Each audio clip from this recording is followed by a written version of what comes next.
રાજકોટથી સમાચાર આરોગ્ય વિભાગે કરી કાર્યવાહી રાજકોટમાં આજે આરોગ્ય વિભાગની ટીમે મવડી વિસ્તારમાં આવેલા રેસ્ટોરન્ટમાં દરોડા પાડ્યા જ્યાં ચેકિંગ કરતા અખાદ્ય તેલ સડેલી દૂધી કોબીજ જોવા મળ્યા જેથી જથ્થો જપ્ત કરી કાયદેસરની કાર્યવાહીની શરૂઆત કરવામાં આવી। સૌથી પહેલા તો અમે જ્યારે આવીને જોયું તો એ લોકો સડેલા શાકભાજીનો ઉપયોગ કરીને કટિંગ કરતા હતા।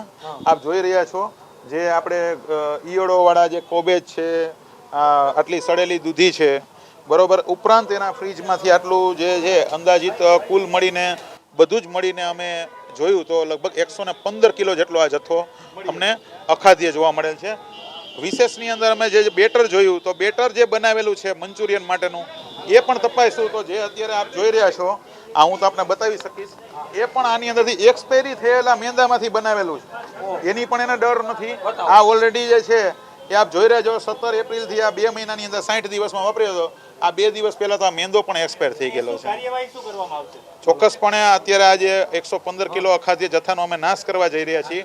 એ ઉપરાંત આ પેઢીને ₹10,000નો દંડ કરશું, નોટિસ પણ આપીશું અને આ પેઢીને સીલ કરવા જઈ રહ્યા છીએ।